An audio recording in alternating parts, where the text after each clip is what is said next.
डर का कोई एक चेहरा नहीं होता। कभी यह आपके आस पास की हवा में होता है, कभी उन खामोश रास्तों पर, और कभी खुद आपके दिमाग के अंदर। स्वागत है द रेड लैंटर्न में।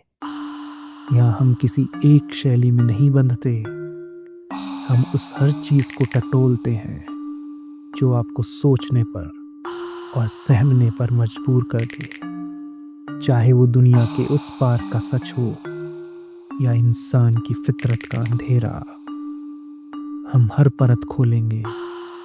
अगर आप तैयार हैं हर तरह के रहस्य से मिलने के लिए, तो वीडियो को लाइक करें, इस सफ़र को शेयर करें और द रेड लैंटर्न को सब्सक्राइब करें, क्योंकि जब द रेड लैंटर्न जलती है तो बस वही दिखता है जो सच है।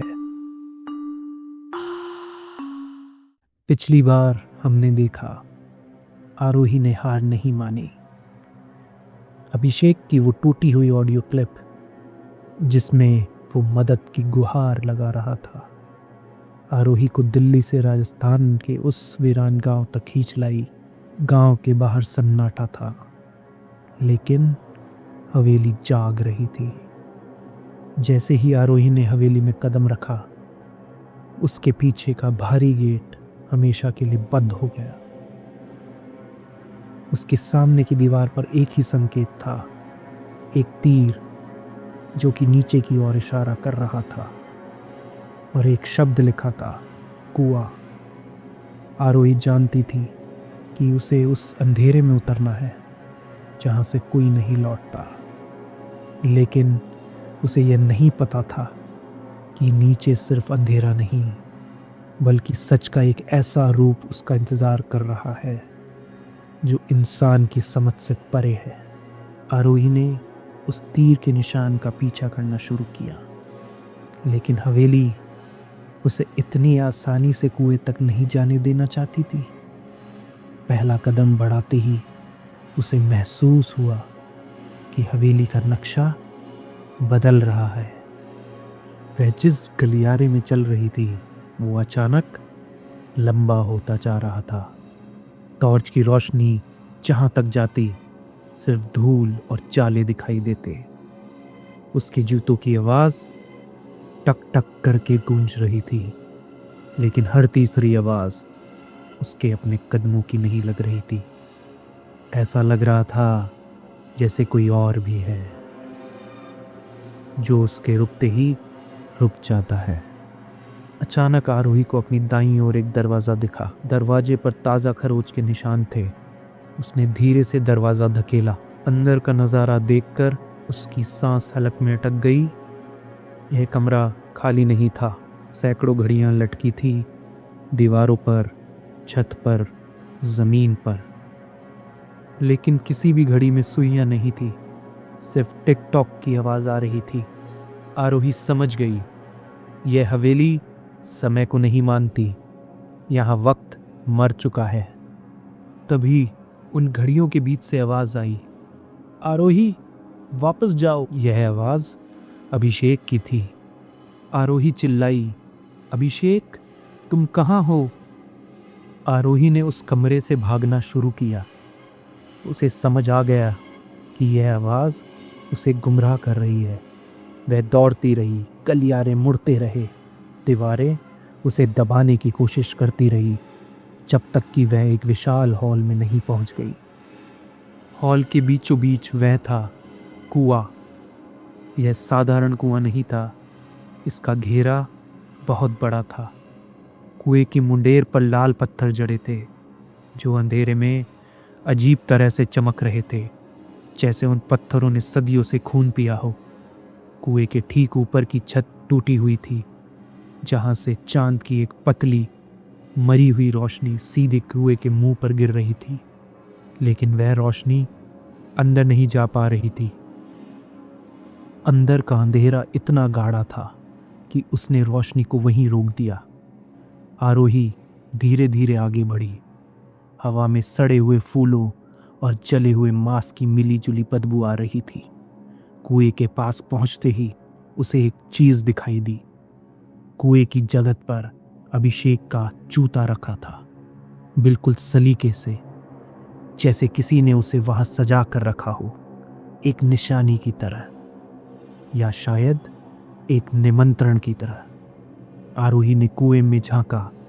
नीचे से ठंडी हवा का एक झोंका आया, जिसने उसके पसीने को बर्फ बना दिया। उसने टॉर्च नीचे की।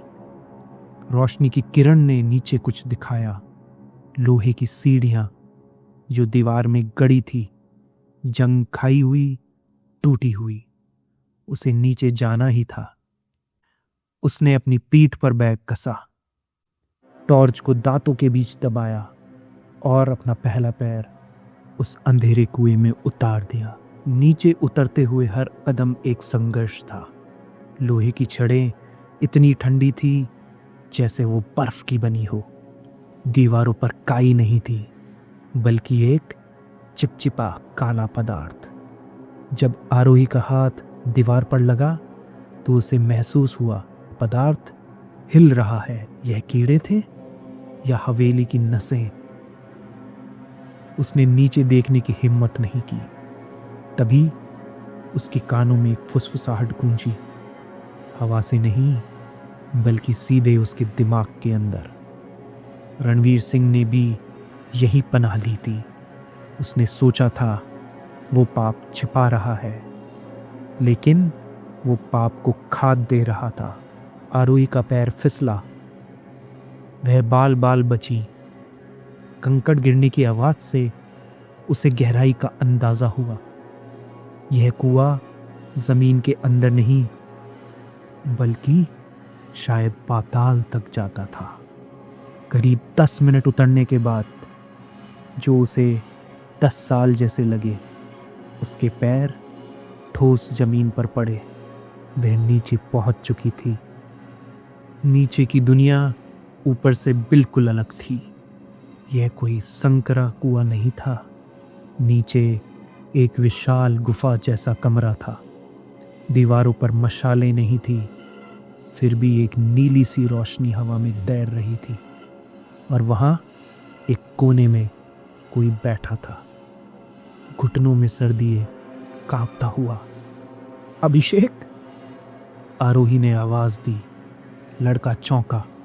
उसने धीरे से सिर उठाया। वो अभिषेक ही था।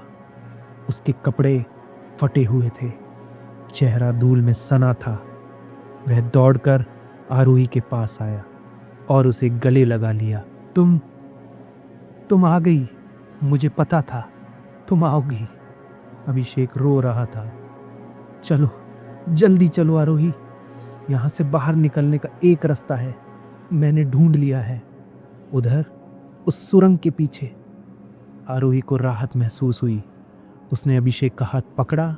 हाँ, चलो चलते हैं। लेकिन तभी आरोही रुक गई। उसने अभिषेक के हाथ को महसूस किया। वह हाथ गर्म था, बहुत ज्यादा गर्म, जैसे बुखार हो, नहीं, जैसे आग हो। आरोही ने झटके से अपना हाथ खींचा। अभिषेक, तुम्हारी उंगली में वो अंगूठी कहाँ है? अभिषेक रुका। कौन सी अंगूठी? वो जो मैंने तुम्हें पिछले जन्मदिन पर दी थी। तुम उसे कभी नहीं उतारते। अभिषेक, या वो जो भी था, मुस्कुराया। लेकिन उस मुस्कान में अभिषेक की मासूमियत नहीं थी।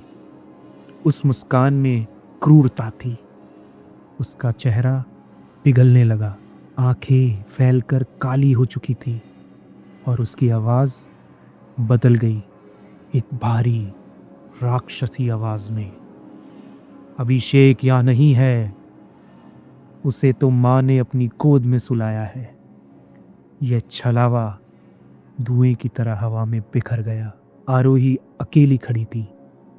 उसका दिल जोर जोर से धड़क रहा था। हवेली ने उसे तोड़ने की कोशिश की थी, उसे झूठी उम्मीद दी थी। छलावे के गायब होते ही असली नजारा सामने आया।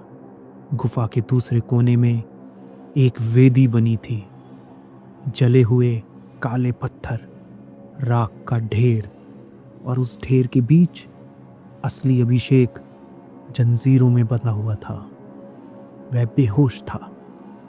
उसके शरीर पर अजीब से निशान बने हुए थे, जैसे किसी ने चाकू से कोई प्राचीन भाषा उकेरी हो। आरोही दौड़कर उसके पास गई। अभिषेक, आंखें खोलो। उसने पानी की बोतल निकालकर उसके चेहरे पर छिड़की। अभिषेक ने कर्राते हुए आंखें खोली। उसकी आंखों में पहचान नहीं थी, सिर्फ खौफ था। तुम यहां क्यों आई हो? अभिषेक ने फटी हुई आवाज से कहा। तुम्हें नहीं आना चाहिए था। उसने यही तो चाहा था। कौन? किसने चाहा था? तभी कमरे का तापमान शून्य से नीचे गिर गया। राख के ढेर से धुआं उठने लगा। वह धुआं इकट्ठा हुआ और एक आकृति बनने लगी, लेकिन ये वैसी नहीं थी जैसी कहानियों में होती है। साड़ी का रंग खून जैसा गहरा लाल था। उसके बाल हवा में तैर रहे थे, जैसे वो पानी के अंदर हो। उसका आधा चेहरा बेहद खूबसूरत था, राजसी, किसी रानी जैसा, और बाकी आधा चेहरा जला हुआ मांस और हड्डी। यह ठकुराइन थी जिसे जलाया गया था। वह जमीन पर नहीं चल रही थी, वह हवा में थी। अभिषेक और आरोही के ऊपर मंडरा रही थी। उस लाल साड़ी वाली औरत ने कुछ नहीं कहा, लेकिन आरोही के दिमाग में दृश्य कौंधने लगे। उसे अतीत दिखने लगा। एक चीखती हुई औरत जिसे ठाकुर रणवीर सिंह और उसके आदमियों ने इसी कुएं में धकेला था। ऊपर से चलती हुई मशालें फेंकी गई। वह औरत जल रही थी, लेकिन मर नहीं रही थी। उसने मरते मरते कसम खाई थी कि यह आग अब कभी नहीं बुझेगी। दृश्य खत्म हुआ। आरोही हाँफ रही थी। उसे महसूस हुआ कि यह सिर्फ एक आत्मा नहीं है, यह एक क्रोध है जो सदियों से पल रहा है। औरत अब अभिषेक के ठीक पीछे खड़ी थी। उसने अपने जलते हुए हाथ अभिषेक के गले पर रखे। अभिषेक का शरीर उसी पल अकड़ गया। उसकी आंखें ऊपर चढ़ गई। औरत ने पहली बार अपना मुंह खोला। आवाज ऐसी थी जैसे कई लोग एक साथ बोल रहे हो। रणवीर सिंह का खून खत्म हो गया, लेकिन उसकी सजा नहीं। मुझे ताजा रूह चाहिए इस आग को जिंदा रखने के लिए। आरोही उसी वक्त खड़ी हो गई। उसने अपनी टॉर्च की रोशनी सीधे उस आत्मा की आंखों में डाली। इसे छोड़ दो। तुम्हें जो चाहिए वो मिल गया। रणवीर सिंह मर चुका है। आत्मा हंसी। मौत मुक्ति है। मुझे मुक्ति नहीं चाहिए, मुझे साथ चाहिए। आत्मा आरोही के चेहरे के पास आ गई। उसकी सड़ी हुई सांसें आरोही महसूस कर सकती थी। तुम दोस्त हो ना? बचाने आई हो तो एक सौदा करते हैं। गुफा की दीवारों पर अचानक कई और चेहरे उभर आए। वो बच्चे, वो मुसाफिर जो कभी लौट कर नहीं गए, वो सब दीवारों में कैद थे। आत्मा ने कहा, इस कुएं का नियम है संतुलन। एक रूह अंदर आएगी तभी एक बाहर जा पाएगी। उसने अभिषेक की गर्दन पर पकड़ मजबूत की। अभिषेक दर्द से तड़प उठा। यह लड़का टूट चुका है। इसका दिमाग अब मेरा है, लेकिन तुम अब भी लड़ रही हो। तुम्हारी रूह में आग है। आत्मा ने अपनी काली उंगली उठाई और ऊपर कुएं के मुंह की तरफ इशारा किया। रस्सी नीचे गिर गई। अब सिर्फ एक ही रास्ता बचा था।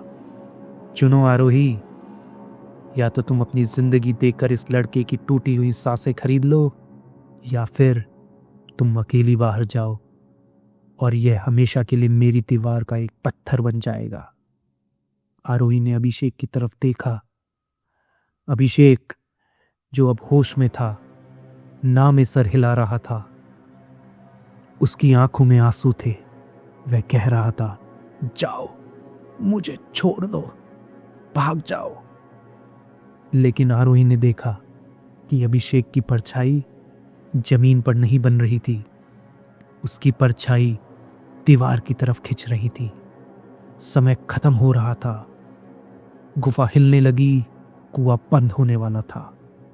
आरोही ने एक कदम आगे बढ़ाया। उसने आत्मा की आंखों में देखा और कहा, मुझे सौदा मंजूर है। सब कुछ अंधेरा हो गया। सिर्फ एक आवाज बची, किसी के दौड़ने की आवाज। और फिर कुएं के ऊपर से पानी में कुछ भारी गिरने की आवाज। छपाक। कौन कूदा? कौन बाहर निकला? सौदा क्या था? क्या आरोही ने अपनी जान दी या उसने आत्मा को धोखा दिया? उस रात हवेली शांत हो गई, हमेशा के लिए, या किसी नए तूफान की पहली की शांति। काली हवेली का अंतिम भाग जल्द ही, जहां सौदा पूरा होगा।